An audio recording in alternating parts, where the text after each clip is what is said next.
Halo semuanya, hari ini kita akan membahas mengenai pembuahan, nidasi, plasentasi, dan juga cairan ketuban. Yang pertama yang akan kita bahas yaitu mengenai pembuahan. Pembuahan ataupun disebut fertilisasi didefinisikan sebagai peristiwa penyatuan antara sperma dan juga sel telur atau ovum di tuba falopi, khususnya di bagian ampula tuba. Pada proses fertilisasi, hanya satu sperma dari ratusan juta yang dapat masuk dan menembus zona pellucida, sehingga bisa menyatu dengan ovum. Pada saat sperma berhasil menembus zona pellucida, akan terjadi reaksi korteks, di mana granula korteks ini akan berfungsi dengan membran plasma sel dan mengeluarkan suatu enzim dengan cara eksositosis ke zona pellucida. Lalu zona pellucida ini akan membentuk materi yang keras sehingga sperma yang lain tidak dapat masuk. Kemudian akan terjadi penyatuan antara kedua pronukleus dan menghasilkan zigot, di mana zigot ini akan memulai pembuahan sekitar kurang lebih 30 jam pasca konsepsi menjadi dua yang disebut dengan blastomer.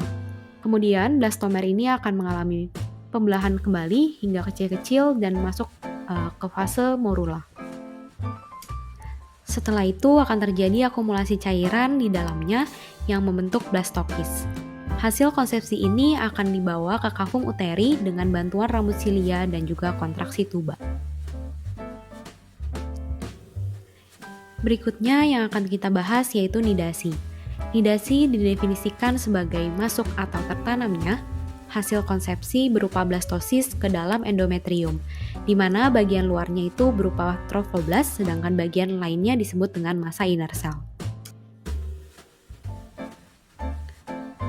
Nidasi memiliki 3 fase. Fase pertama berupa aposisi, yaitu melekatnya blastosis pada dinding uterus. Fase kedua yaitu adesi, di mana melekatnya blastosis pada desi 2. Fase ketiga berupa invasi dan juga penetrasi dari sinsisiotrophoblast, sitotrophoblas pada desi 2, miometrium, dan pembuluh darah uterus.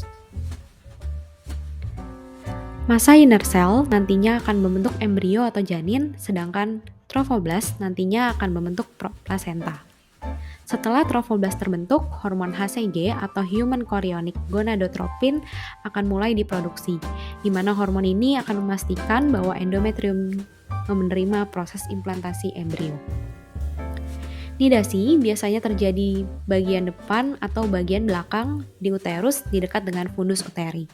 Jika terjadi nidasi, maka dapat disebut adanya kehamilan. Setelah itu, blastosis ini akan berdiferensiasi di mana sel-sel yang kecil membentuk endoderm dan yolk sac, dan yang besar membentuk ektoderm dan juga ruang amnion. Selanjutnya yang akan kita bahas yaitu mengenai plasentasi. Plasentasi ini merupakan suatu proses pembentukan struktur dan jenis plasenta yang berlangsung 12 hingga 18 minggu setelah fertilisasi. Di mana pada 2 minggu pertama, trophoblast ini telah melakukan penetrasi ke pembuluh darah di endometrium. Lalu akan mulai terbentuk sinus intertrophoblastik yang merupakan ruangan yang berisi darah maternal dari pembuluh darah yang dihancurkan. Kemudian akan terbentuk ruangan interfiller, di mana pada ruangan ini villi chorioalis seolah terapung di antara ruangan tersebut, sehingga terbentuknya plasenta.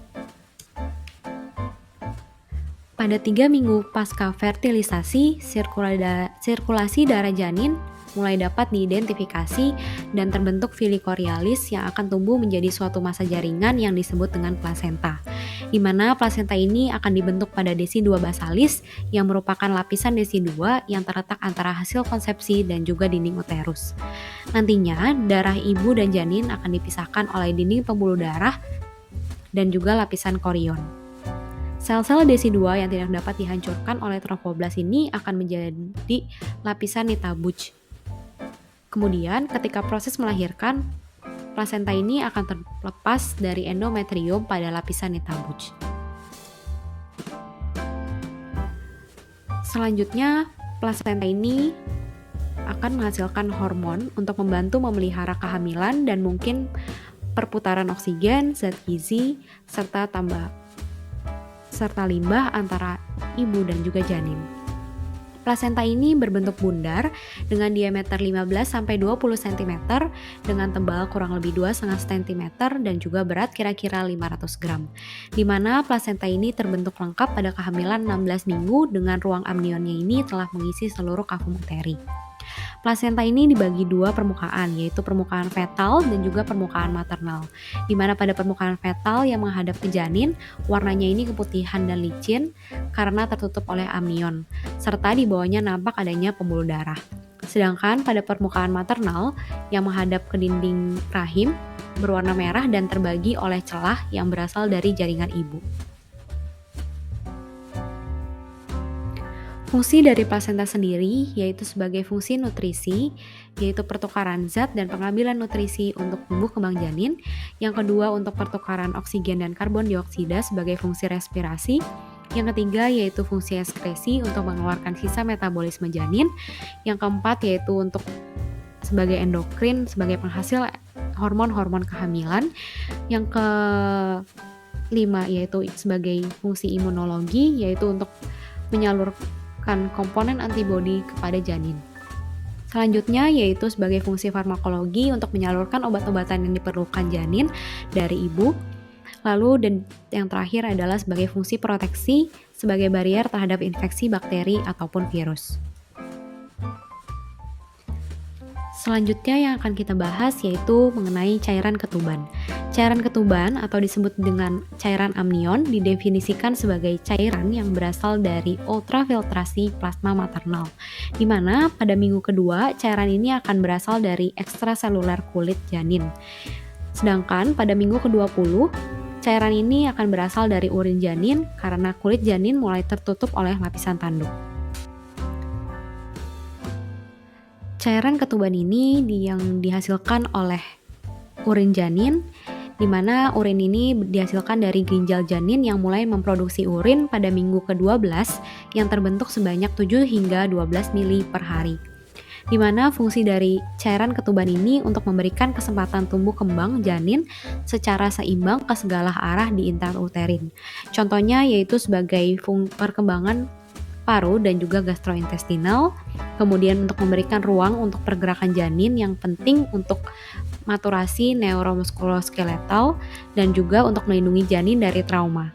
Di mana cairan amnion ini berisi urea, kreatinin, asam urat, vernix caseosa, rambut lanugo, serta sel-sel yang lepas dan beberapa sekresi lainnya. Fungsi dari cairan amnion ini juga berguna untuk meningkatkan pembentukan paru dan juga surfaktan paru sehingga saat lahir parunya ini mampu berkembang karena mengandung paratiroid hormone related protein. Kemudian, volume cairan amnion yang pada kehamilan aterem yang normal yaitu kurang lebih 1000 mili. Berikut daftar pustaka yang saya ambil untuk membahas topik ini.